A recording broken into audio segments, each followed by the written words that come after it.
Abamu ku bantu ataano abasiibuddwa Ssaabalabirizi Stanley Ntagali wali mu maka ge Namirembe okugenda mu nsi entukuvu eya Isirayiri kubaddeko abakulu ssaako n'abaana bato.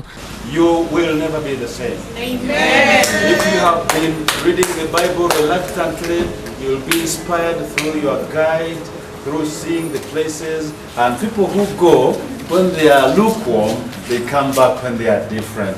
And I want to believe you'll be different. Ssaabalabirizi asoose kubayisa mu musomo mu balina okubakubiriza okweyisa obulungi nga batuuseeyo. Expect you to remain attuned to God, who is the God of miracles. Abakuutidde okusaba ennyo kubanga bwe baba batuuseeyo Omukama asobola okubasonyiwa ebibi byabwe.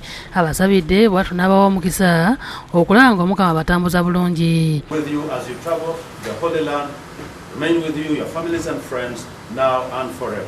Amen. Amen. God bless you and safe journey. Abamu ku bagenze okulejjwa ne bagiire bategeezezza nti beesunga kubanga guno gwe mulundi gwabwe okusoose okugenda mu nsi entukuvu. This is the faith nga tukozesa iwe ekifaananyi ky'ovisualizinga mule n'olowooza what happened. Tusuubira nti this time etujjayo physically tujja okwongerako ekyo kye tubaire ekifaananyi kye.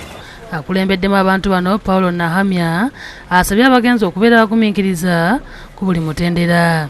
Nsiimye nnyo bonna bonna abagenze tugenda abantu 50 tugenda okulaba Katonda gye yazaalibwa e Bethlehem, tugenda genda e Nazareth, tugenda genda Haifa, Tiberias, Via Dolorosa, Katonda Yesu gye yatambula nga bamubonyaabonya paka bamukomerera ku musaalaba.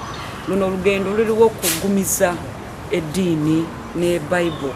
Ismail Nsubuga yakusakidde eggulire no ku lwa Bukedde TV.